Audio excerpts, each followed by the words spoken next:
The dust was thick in the air. The alien refugee camp smelled of smoke, oil, and old sorrow. Human trader James stepped out of his small cargo shuttle, holding a bag of supplies. He wasn't here for drama, just to drop off food and tools, collect some credits and leave. But something stopped him. She stood near the back of the crowd, tall, slim, with smooth, pale green skin and glowing violet eyes. Her clothes were torn but clean. In her arms she held a small child, and another one stood beside her, hiding behind her long legs. The woman watched James carefully, then slowly stepped forward. "Human," she said softly, her voice trembling. James turned, confused. Most refugees kept their distance from humans. "I can cook," she said. "I can clean. My children are quiet, well-behaved. I can be a good wife to you." James blinked, stunned. What?" She lowered her head, not meeting his eyes. "Please, take us. Just take us away from here, I beg you." The people around her looked away. Some turned their backs. A few alien males laughed quietly. The children clung to her, their eyes wide, scared, and far too mature for their age, locked with James's. The little girl looked like she hadn't eaten properly in days. The boy had dirt on his face but stood straight like he was protecting his mother. James knelt down slowly. "Why are you saying this?" he asked the woman gently. She looked up, her voice cracked. "My husband, he died, killed in a border raid. After that I was thrown out. No one wants a used female with offspring. I tried to work. I cleaned shelters, washed clothes, but now they are saying I must be sold or worse, left outside the camp, my children too." James stared at her. "That's insane. You're not slaves." The woman nodded slowly. "Not yet. But soon.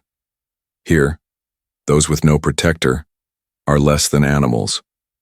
He looked around. Some guards nearby were indeed eyeing her like an object for trade. One of them even smirked at James as if daring him to walk away. James sighed. "Listen, I'm just here to deliver cargo. I don't do this kind of thing." The woman nodded again, biting her lip. Her body trembled slightly. "I understand. Still, I had to try. You are human. You are kind. They say humans protect. I had to try." Suddenly the little boy stepped forward. He looked straight into James's eyes. "Please, mister, we're good. We don't cry a lot. And my mom sings at night so we don't get scared. Please help us." James's heart tightened. He had traveled across many planets, seen wars, hunger, and cruelty. But there was something about this moment, this alien widow offering herself with broken dignity, and these two brave, silent children, that pierced something deep inside him. He looked at the woman again. "What's your name?" She hesitated. "Nirali," he nodded. "I'm James, and I'm not promising anything, but let me think. Can you wait?" She bowed her head quickly. "Yes, we will wait." James stood up and walked toward his shuttle.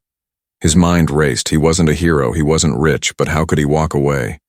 What kind of man would leave them here to be sold like objects? And why did he care so much? Maybe because he saw something in Nirali's eyes. A spark, a fight, a quiet strength hiding behind fear. She wasn't just a desperate alien.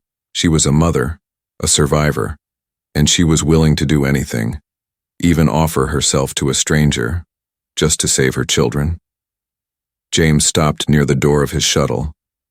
He looked back. The widow and her children were still standing there, waiting. And somehow he knew. His life had just changed forever. Whispers of worthlessness. James didn't sleep that night. Even though he was back in his shuttle, doors locked and lights dim, he kept seeing her face, Nirali, standing in the dust with her children, not begging, not crying, just waiting. Waiting with quiet hope. And that was what haunted him most. He'd seen people beg before. seen aliens grovel and scream. But Nerali didn't do that. She only said, "We will wait." The next morning, James walked back into the refugee zone, expecting to find her in the same spot. She wasn't there. Panicked, he searched for nearly an hour until a small alien girl tugged on his coat. "You want the widow lady?" she asked. James nodded quickly. "She's with the trash collectors." Confused, James followed her through dirty alleyways and torn tents until he found Nerali, on her knees, scrubbing the floor of a public latrine. The water was black, her hands were bleeding, her children sat nearby, silent. "Nerali?" he called. She turned slowly. Her face lit up for a moment, but she quickly looked down again. "I thought you left," she whispered. "I didn't," James said. "I was thinking. I still am." She wiped her forehead with her dirty arm. "They let me work today. Said if I clean enough waste, they'll give us extra scraps for dinner." "Why are you doing this?" James asked. "You shouldn't have to," she shook her head. "In my culture, a woman without a mate is considered half dead. If I show I'm useful, maybe they will delay my sale. Maybe I'll find someone. Anyone." "Anyone?" James asked, surprised. "I would rather belong to a kind stranger than be thrown outside the walls." The words hit James like a slap. It wasn't just about her children. This was how her people saw her now, like trash. She was just trying to survive, using the only options left. As James helped her to her feet, a deep voice interrupted. "She's not worth it, human." James turned. A tall, muscular alien male stood with crossed arms. His skin was dark gray with red tribal scars across his chest. His eyes were narrow and mocking. "You really want her?" he spat. "A widow? Damaged goods with 2 mouths to feed? You must be more desperate than she is." James's jaw tightened. "She's not your concern." The male stepped closer. "She was my cousin's mate. He died a coward's death. She brings shame now. You touch her, you carry her shame too." Nerali didn't say a word. She simply looked down, holding her children tighter. James didn't move. He stared into the alien's eyes and said calmly, "Then maybe shame is better than cruelty." The male growled but didn't answer. He walked away with a sneer. James looked at Nerali. "Is this what you deal with every day?" She gave a small nod. "To them, I'm less than nothing. My children are mistakes. My only value is how quickly I can disappear." James couldn't believe what he was hearing. A whole species that treated widows like broken objects? He looked at her children, both sitting silently, hugging each other. No child should have to live like this. He made a decision. "Pack your things," he said. Nerali's eyes widened. "What?" "You're coming with me. Just for now. Just until we find something better. But you and your kids aren't staying here one more night." She opened her mouth to speak, but no words came. Her eyes filled with tears, but she didn't cry.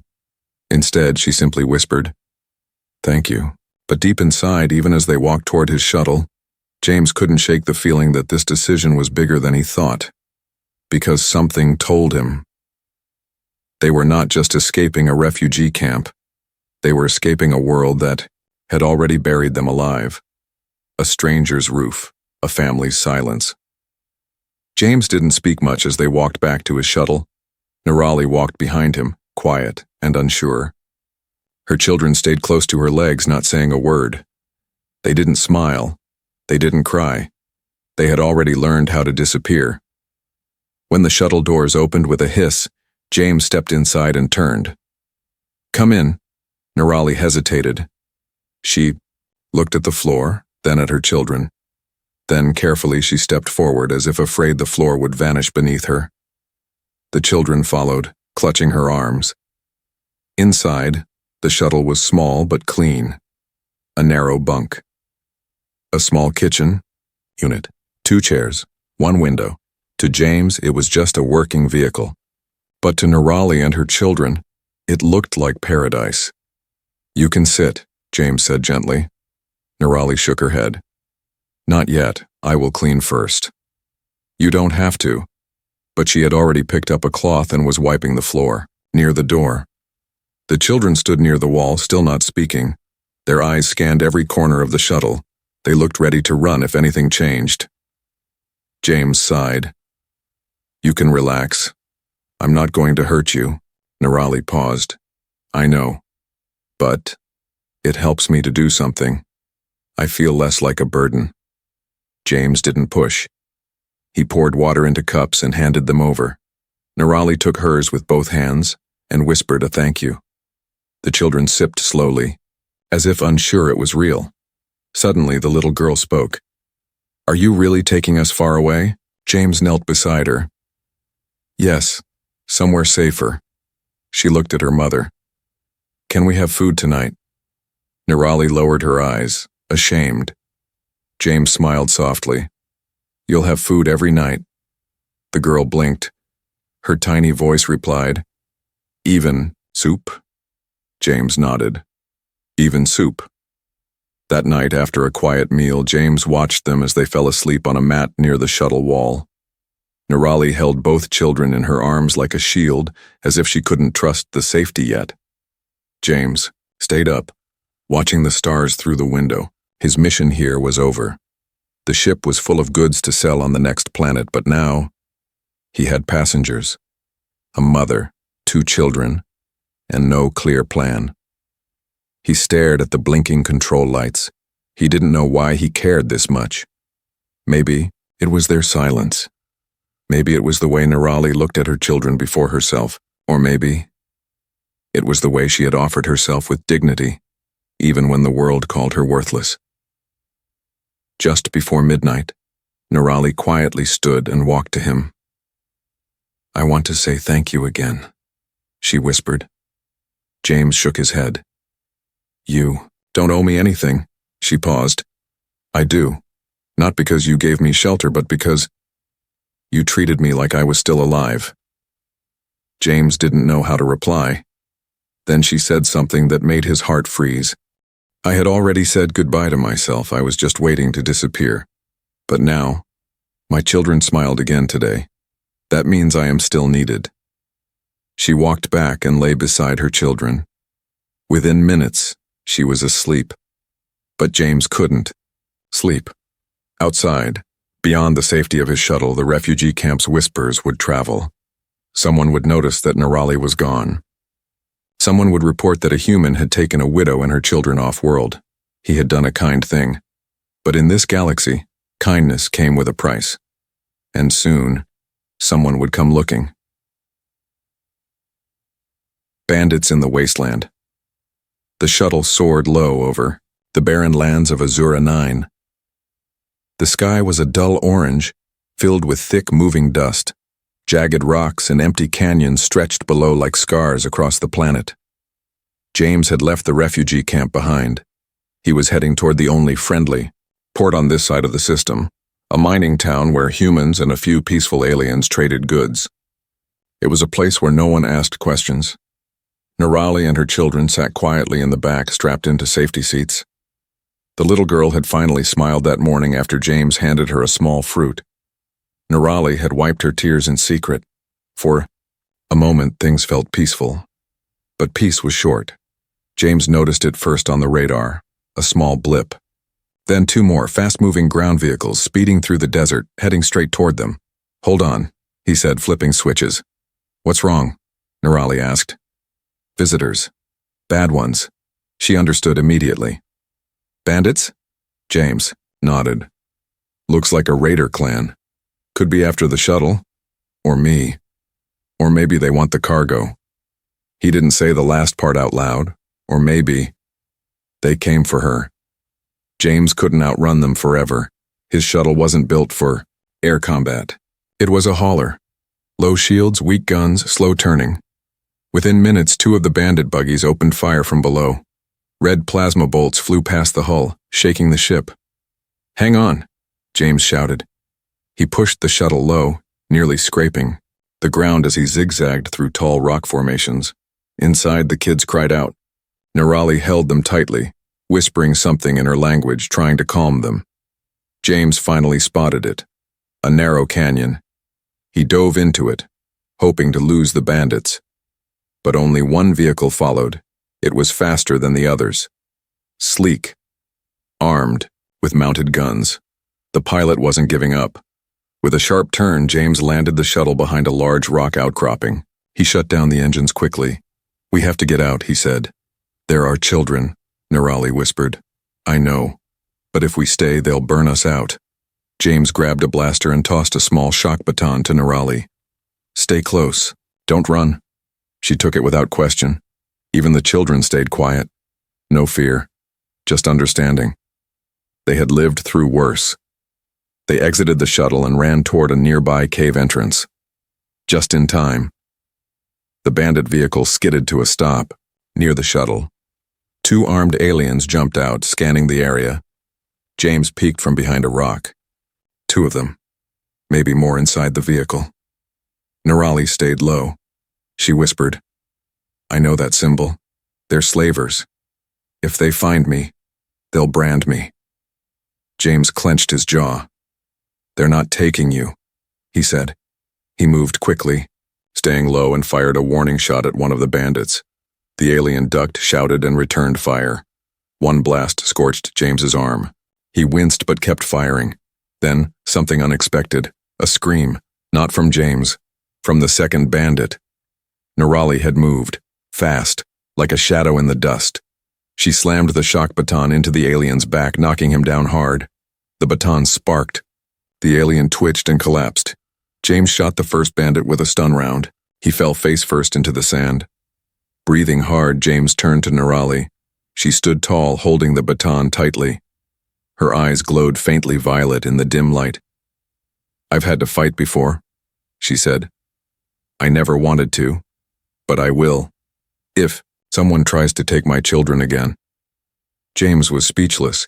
He had seen her beg, cry, and clean, but now he saw her fight, not like a soldier, not like a killer, but like a mother. They dragged the 2 stunned bandits into the cave and tied them, up using spare wiring. Nirali helped James clean his burn wound. Her hands were steady, her voice calm. The children watched with wide eyes. "You saved me," James said. "You saved us first," she replied.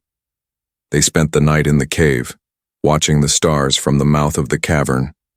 The children lay, between them, finally sleeping deeply. Nirali looked at James and whispered, "Do you regret bringing us?" James shook his head. "No. I think I would regret not bringing you." She nodded, then looked away. "They'll come again. Word spreads fast." "I know. And you're still going to help us?" "Yes."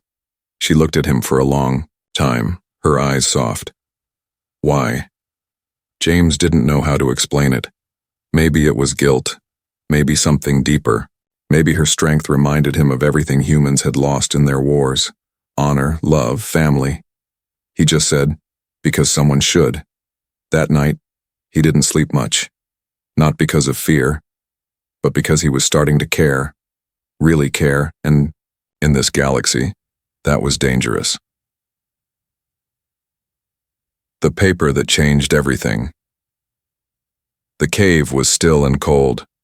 Dawn light spilled across the desert floor as James packed the last of his supplies into the shuttle. Nirali stood at the entrance, holding her sleeping daughter in one arm while her son walked beside her. They had survived the night, but the scars of the attack were still fresh. Bandits didn't give up, and slavers always remembered the ones who escaped. James knew they had to leave Azura 9, not tomorrow, not soon, now. But getting off-world wasn't simple. Azura 9 wasn't Earth territory. The ports were controlled by alien trade unions, strict about who came and who left. No one could take a passenger off the planet without official bonding papers, or they'd be flagged for trafficking. In other words, James couldn't legally take Nirali and her children unless they were marked as his own, not cargo, not refugees, family. Inside the shuttle, he opened the comm link and called the port registry. A robotic voice answered. "Specify departure plan. 2 children, 1 adult female. I am the pilot. We're leaving before sunrise. Relationship to non-human passengers? James hesitated. The voice repeated, "Are they bonded to you by law, blood, or mating contract?" He looked back at Nirali. She was watching him, eyes calm but full of silent fear. She already knew the answer to the question. "They are bonded," James said quietly.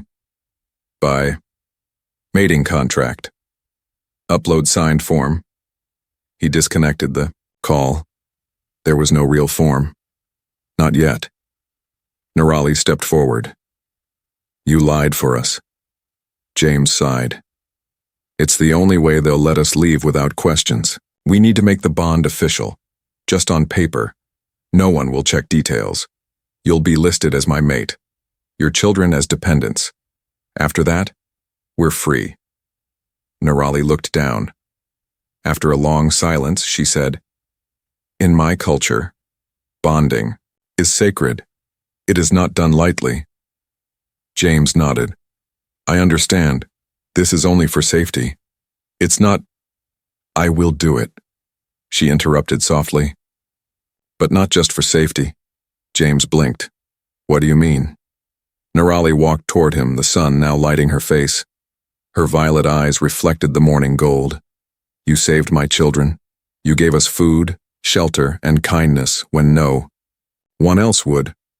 I would rather have your name written beside mine in false papers than be truly bonded to a cruel male of my own kind." She paused.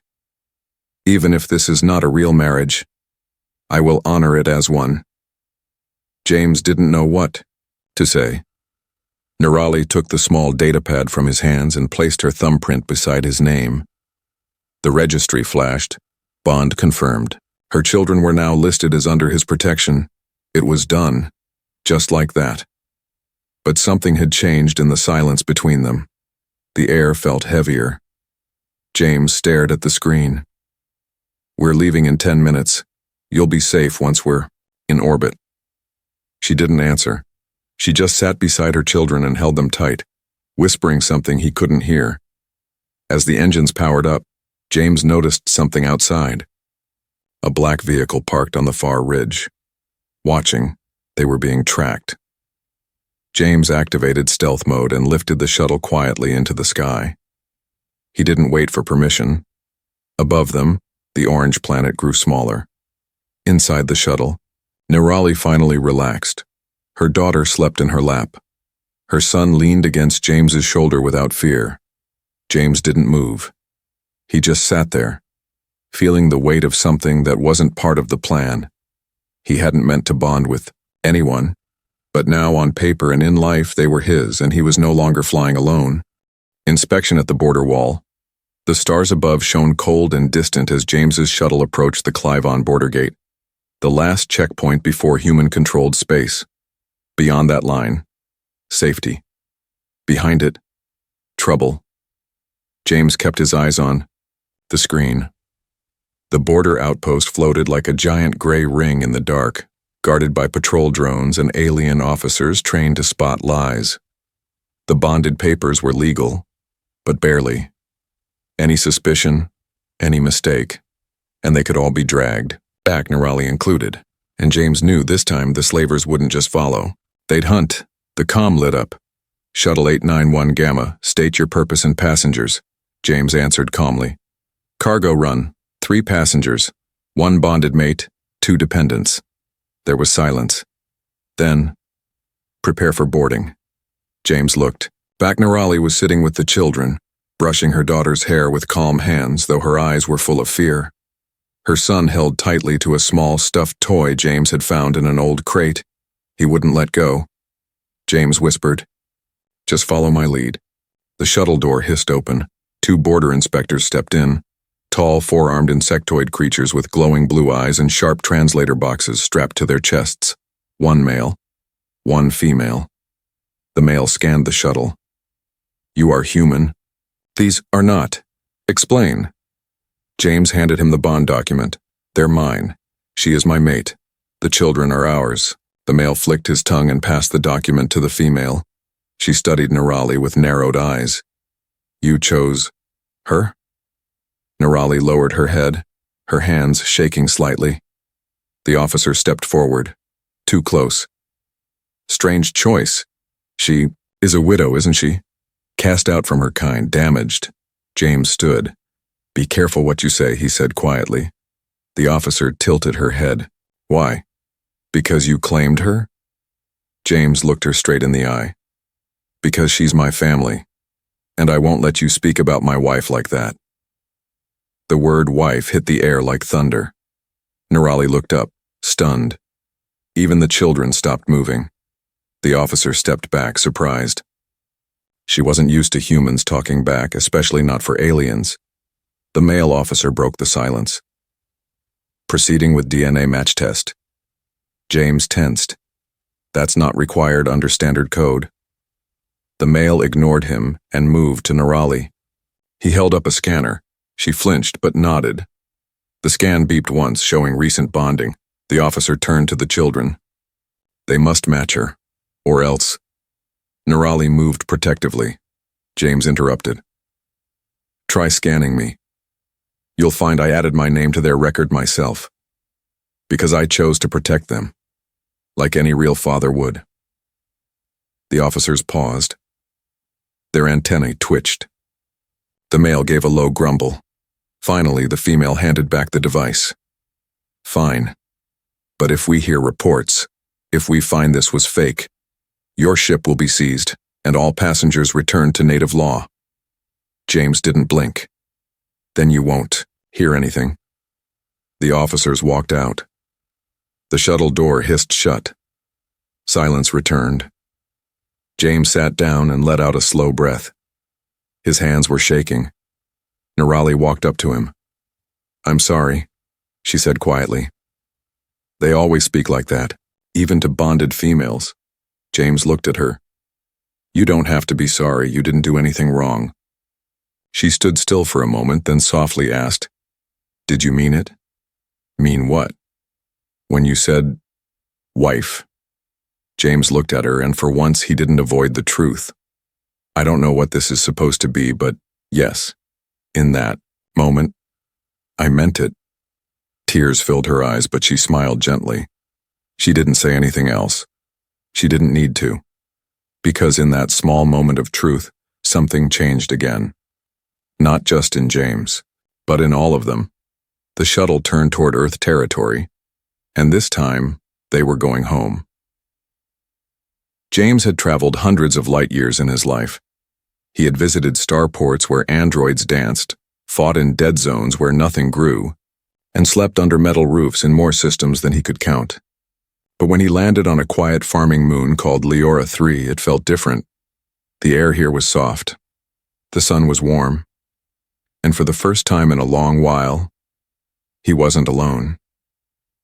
Nirali and her children stood beside him on the edge of the colony, town, staring at the distant hills and green fields stretching out like a painting. Is this Earth? Her daughter asked. James smiled. No, sweetie, but it's close enough.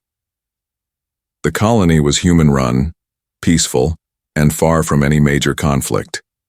It was a place where people raised families, traded fairly, and didn't care who or what you were as long as you worked hard and caused no harm. James had friends here. A mechanic named Ellis, a woman named Mara who ran a schoolhouse, people who had seen war, seen loss, and chose to build something new. He had called ahead before landing. Told them, I'm coming home, but not alone. They were given a small house on the edge of the field. 2 rooms, a garden, and a roof that didn't leak. It was enough. The children ran through the grass, laughing freely for the first time. Nirali stood at the doorstep, stunned. I've never seen anything this beautiful, she whispered. James handed her a small bag. There's seed packs in there, vegetable starters. You said you liked gardening. She looked at him in awe. You remembered? He shrugged. You mentioned it, that night in the shuttle, when we were hiding in the cave. She looked down and nodded. Then suddenly, she stepped forward and hugged him, not like someone saying thank you, but like someone finally letting go. Life settled slowly. James went back to trading, but only short trips. He never stayed away long. Nirali took care of the house, the children, and the garden. She taught the other women her alien cooking techniques, spices no one had tasted, ways to use root plants humans usually threw away. Her dishes became popular. People started visiting just to ask, "Can Nirali make the stew today?" The children were enrolled in school. They were nervous at first, but the human kids were curious more than cruel.